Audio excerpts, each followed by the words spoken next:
What's up, everybody? Chris Fluke here, Chris Fluke Podcast, episode number 118. Today we're going to be sharing a small sample, a little bit of an excerpt from a great speech given back on July 5th, 1852 by none other than the incomparable Frederick Douglass.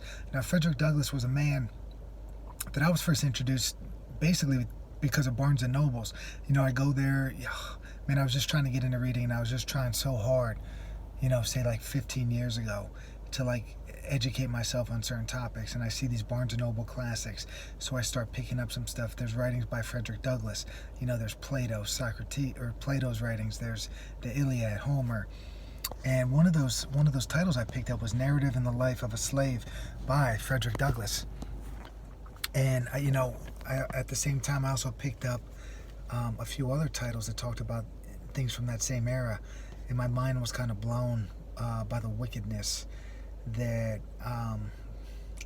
basically slave owners did to their fellow human beings.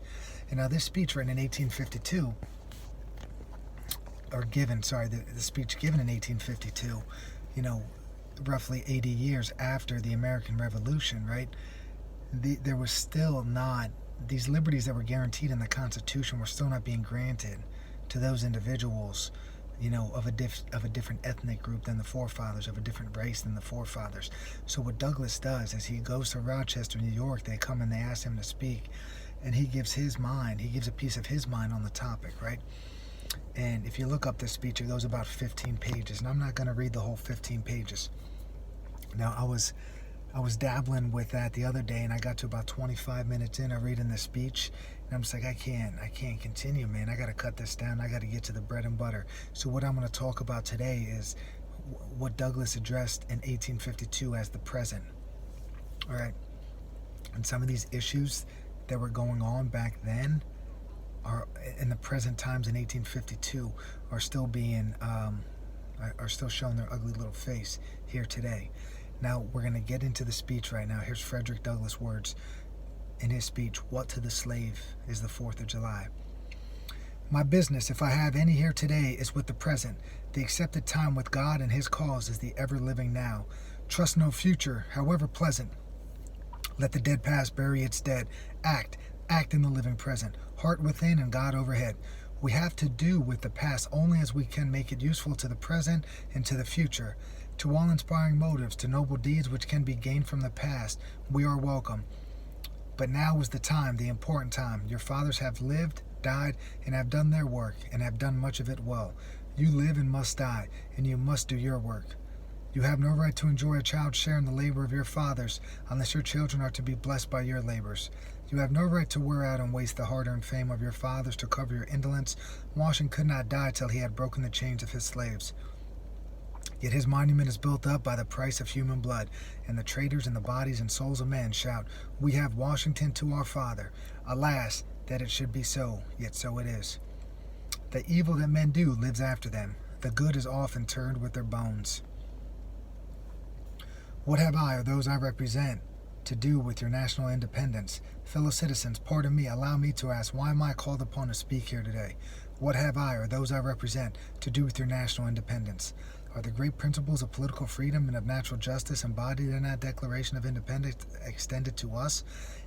Am I, therefore, called upon to bring our humble offering to the national altar, and to confess the benefits and express devout gratitude for the blessings resulting from your independence to us? Would to God, both for your sakes and ours, that an affirmative answer could be truthfully returned to these questions. Then would my task be light and my burden easy and delightful. But such is not the state of the case. I say it with a sad sense of the disparity between us. I am not included within the pale of this glorious anniversary. Your high independence only reveals the immeasurable distance between us. The blessings in which you, this day, rejoice are not enjoyed in common. The rich inheritance of justice, liberty, prosperity, and independence bequeathed by your fathers is shared by you, not by me. The sunlight that brought life and healing to you has brought stripes and death to me. This 4th of July is yours, not mine. You may rejoice, I must mourn. To drag a man in fetters into the grand illuminated temple of liberty and call upon him to join you in joyous anthems were in human mockery and sacrilegious irony. Do you mean, citizens, to mock me by asking me to speak today? Fellow citizens, above your national tumultuous joy, I hear the mournful wail of millions, whose chains, heavy and grievous yesterday, are today rendered more intolerable by the jubilee shouts that reach them. If I do forget, if I do not faithfully remember those bleeding children of sorrow this day, may my right hand forget her cunning, and may my tongue cleave to the roof of my mouth. To forget them, to pass lightly over their wrongs, and to chime in with the popular theme would be treason most scandalous and shocking, and would make me a reproach before God and the world. My subject, then, fellow citizens, is American slavery.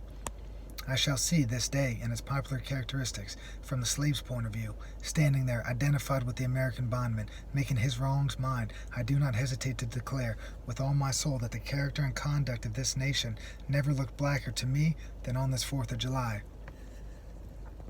Whether we turn to the declaration of the past or to the professions of the present, the conduct of the nation seems equally hideous and revolting. America is false to the past, false to the present, and solemnly binds herself to be false to the future. Standing with God and the crushed and the bleeding slave on this occasion, I will, in the name of humanity which is outraged, in the name of liberty which is fettered, in the name of the Constitution and the Bible, which are disregarded and trampled upon, dare to call in question and to denounce, with all the emphasis I can command, everything that serves to perpetuate slavery, the great sin and shame of America. I will not equivocate, I will not excuse. I will use the severest language I can command, and yet not one word shall escape me, that any man whose judgment is not blinded by prejudice, or who is not at heart a slaveholder, shall not confess to be right and just. But I fancy I hear someone of my audience say, it is just in this circumstance that you and your brother abolitionists fail to make a favorable impression on the public mind. Would you argue more and denounce less? Would you persuade more and rebuke less? Your cause would be much more likely to succeed. But I submit, where all is plain, there is nothing to be argued. What point in the anti-slavery creed would you have me argue? On what branch of the subject do the people of this country need light? Must I undertake to prove that the slave is a man? The point is conceded already. Nobody doubts it. The slaveholders themselves acknowledge it in the enactment of laws for their government. They acknowledge it when they punish disobedience on the part of the slave. There are 72 crimes in the state of Virginia which, if committed by a black man, no matter how ignorant he be, subject him to punishment of death, while only 2 of the same crimes will subject a white man to the like punishment. What is this but the acknowledgement that the slave is a moral, intellectual, and responsible being? The manhood of the slave is conceded. It is admitted in the fact that Southern states' statute books are covered with enactments forbidding, under severe fines and penalties, the teaching of the slave to read or to write. When you can point to any such laws in reference to the beasts of the field, then I may consent to argue the manhood of the slave. For the present, it is enough to affirm the equal manhood of the Negro race. Is it not astonishing that, while we are plowing, planting, and reaping, using all kinds of mechanical tools, erecting houses, constructing bridges, building ships, working in metals of brass, iron, copper, silver, and gold, that while we are reading, writing, and ciphering, acting as clerks, merchants, and secretaries, having among us lawyers, doctors, ministers, poets, authors, editors, orators, and teachers, that while we are engaged in all the manner of enterprises common to other men, digging gold in California, capturing the whale in the Pacific, feeding sheep and cattle on the hillside, living, moving, acting, thinking, planning, living in families as husbands, wives, and children, and above all confessing and worshiping the Christian's God, and looking hopefully for life and immortality beyond the grave, we are called upon to prove that we are men. Would you have me argue that man is entitled to liberty? That he is the rightful owner of his own body? You have already declared it. Must I argue the wrongfulness of slavery? Is that a question for Republicans? Is it to be settled by the rules of logic and argumentation? As a matter beset with your great difficulty involving a doubtful application of the principle of justice, hard to be understood, there is not a man beneath the canopy of heaven that does not know that slavery is wrong for him. What am I to argue that it is wrong to make men brutes, to rob them of their liberty, to work them without wages, to keep them ignorant of their relations to their fellow men, to beat them with sticks, to flay their flesh with the lash, to load their limbs with irons, to hunt them with dogs, to sell them at auction, to sunder their families, to knock out their teeth, to bomb their flesh, to starve them into obedience and submission to their masters? Must I argue that a system thus marked with blood and stained with pollution is wrong? No, I will not.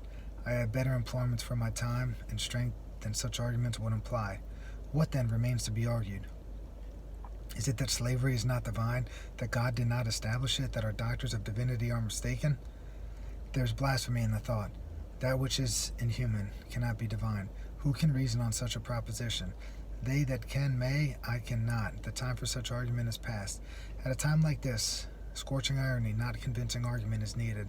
Oh, had I the ability and could I reach the nation's ear, I would today pour out a fiery stream of biting ridicule, blasting reproach, withering sarcasm, and stern rebuke. For it is not light that it is needed, but fire. It is not the gentle shower, but thunder. We need the storm, the whirlwind, and the earthquake. The feeling of the nation must be quickened. The conscience of the nation must be roused. The propriety of the nation must be startled. The hypocrisy of the nation must be exposed. And its crimes against God and man must be proclaimed and denounced. What, to the American slave, is your 4th of July? I answer, a day that reveals to him more than all other days in the year the gross injustice and cruelty to which he is the constant victim. To him, your celebration is a sham, your boasted liberty an unholy license, your national greatness, swelling vanity, your sounds of rejoicing are empty and heartless, your denunciations of tyrants, brass-fronted impudence, your shouts of liberty and equality, hollow mockery, your prayers and hymns, your sermons and thanksgivings, with all your religious parade and solemnity, are to him more bombast, fraud, deception, impiety, and hypocrisy, a thin veil to cover up crimes which would disgrace a nation of savages. There is not a nation on the earth guilty of practices more shocking and bloody than are the people of the United States at this very hour. Go where you may, search where you will, roam through all the monarchies and despotisms of the old world, travel through South America, search out every abuse, and when you have found the last, lay your facts by the side of the everyday practices of this nation, and you will say with me that, for revolting barbarity and shameless hypocrisy, America reigns without a rival. Like I said earlier, that was just a small sampling of the speech. It's a long one, boys and girls. Why do I like this speech so much? One, this man decided, he had the opportunity to speak and to address a crowd.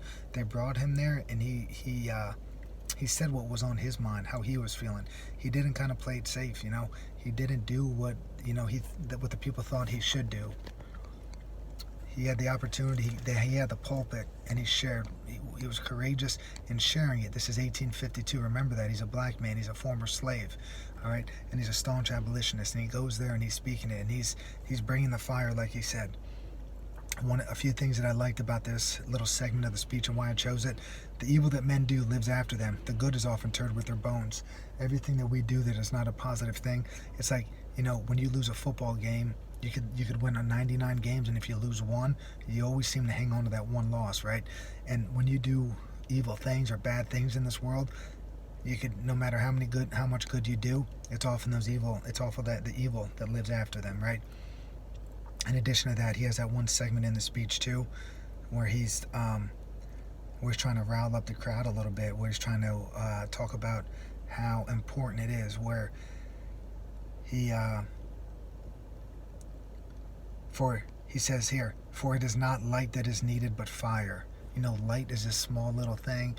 You might be able to light a room with that. He said, no way, baby. We need some fire. We need to scorch this thing to the ground. It is not a gentle shower, but thunder. He didn't want any kind of soft noise. He wanted loud noise. We need the storm, the whirlwind, the earthquake, in order for him to get what he needed, what his people needed, right? They needed to kind of have a revolution, so to speak. And early in the speech, he cites the founding fathers. He gives them due, right? He talks about the great things that they did. But what they didn't do, all the stuff that they established in the Constitution, they didn't give it. They didn't make it available to everybody. And it's one of those age-old questions when you study the Revolutionary period, right? Why did they not touch slavery? They didn't do it. And you start reading about Hamilton, you start reading about Franklin, you start reading about Washington, Jefferson, Adams, right? You throw all the names in there. The biographies are out there.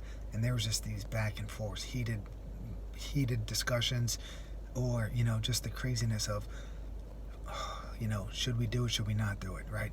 The dialogue, the internal dialogue, the external dialogue with other people, conversations with their wives, what should we do about this issue? And it's that one big what if, that is still kind of lingering. Why did I read this today? I like to use these holidays where I took some time on Memorial Day to read a speech from Smedley Butler to just try to open the eyes of the listener out there to, maybe some things that they did not quite see. This speech today, I wanted to share this after the 4th of July here, just to say, we live in a great country, right? But we got to remember the history of this country, and the history must always be taught. The history must always be, appreciated. In the past, right? It should always be learned from. We don't want to repeat the same errors of the past. And in order for us to not do that, we got to learn, we got to understand, and we got to prevent. Hope you guys liked this episode. What to the Slave is the 4th of July with Frederick Douglass, 1852, Rochester, New York. Peace, everybody. Hope you have a wonderful day.